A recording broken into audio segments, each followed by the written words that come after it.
Barakani siri nimada bilasizmi? Buni hozir olimlar isbotlashgan. Ota-onani duosida. Olimlar isbotlashdi. Ikkita biznesmen bittasini ishi qachon yaxshiroq yurishadi? Uni falokatlar nimalardir aylanib o'tadi. Agarki uni ota-onasi tinimsiz duo qilsa. Juda ham ko'p hozirgi kunda mana shu psixologiyaga o'qiyotgan ayollarda ham shu xatoni ko'rdim. Otamdan xafaman, onamdan xafaman, muammolarimga ota-onam ota-onangiz xato qilgandir. Bu degani ulardan yuz o'girish kerak, ularni ayblash kerak, ularda xatoligini topib, bu kerak emas.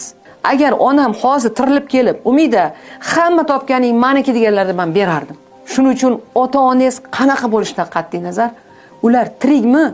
Ularni asrang, avaylang, qizg'anmang ulardan. Vaqtingizni, mehringizni, pulingizni juda ham ko'p ko'rdim. Erkak kishi birinchi navbatda oilasiga qilish kerak, undan ortsa keyin onasiga qilish kerak. Buni o'rgandik qaysidir kurslarda deb. Bizning mentalitet boshqa.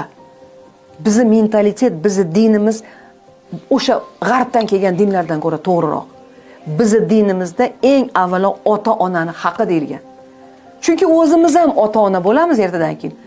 Kuch-quvvatimiz borida qilamiz farzandlarga, keyin ertadan keyin ularnikini umidvor bo'lib olamiz. Ona ichidan aytmasa ham, buni til chiqarmasa ham ichidan minnatdor bo'lib duo qiladi. Xursand bo'lganning o'zi duo-ku. Ana shunday farzandlarni ishi yurishadi. Puli ko'payadi. Shuning uchun ota-onaga har qancha qilsa men arziydi deyman.